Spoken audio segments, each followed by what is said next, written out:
momen penentuan pelatih baru Timnas Indonesia. Fans langsung menyerbu kolom komentar dari yang bilang, "Welcome Coach Timur," sampai yang yakin kalau kedatangannya adalah tanda-tanda Indonesia bakal masuk era baru. Di saat yang sama, Coach Nova Arianto justru memamerkan skuad U20 paling mewah dalam sejarah sepak bola Indonesia.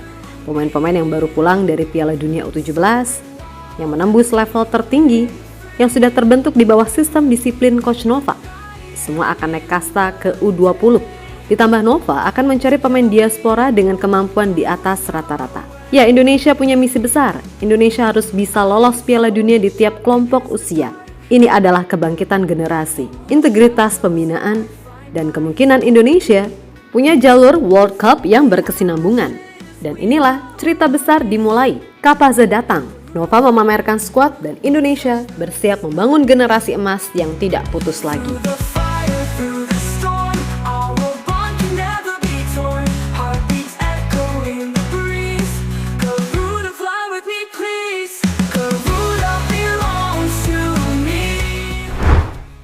Baru 1 hari di Indonesia, pembicaraan soal Timur Kapaze langsung membesar.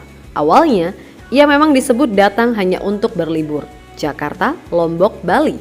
Bahkan ada sponsor perjalanan non-sepak bola yang membawanya ke Indonesia. Tapi publik Indonesia banyak yang nggak percaya jika hanya berlibur. Nama Kapaze bukan nama sembarangan. Ini pelatih yang membawa Uzbekistan lolos ke Piala Dunia 2026, pernah menangani Uzbekistan U19.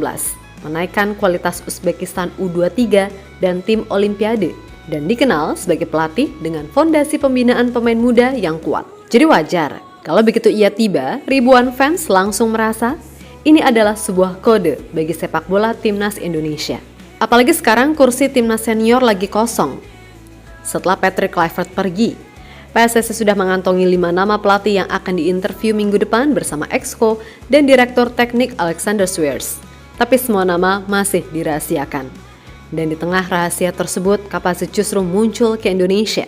Publik langsung menghubungkan titik-titiknya sendiri. Namun yang paling menarik adalah ini.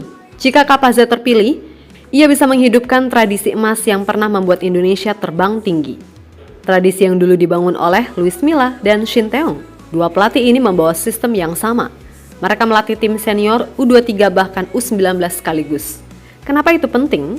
Karena ketika satu pelatih memegang 2-3 kelompok usia, terjadi yang namanya integrasi filosofi. Kenaikan level yang cepat, jalur promosi pemain muda ke senior jadi mulus.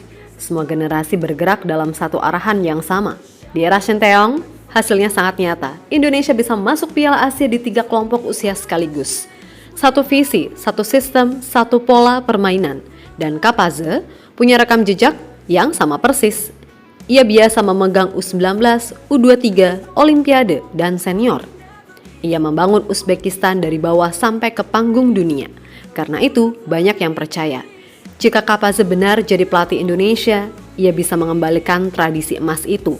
Tradisi integrasi pembinaan yang membuat generasi muda Indonesia nggak putus lagi.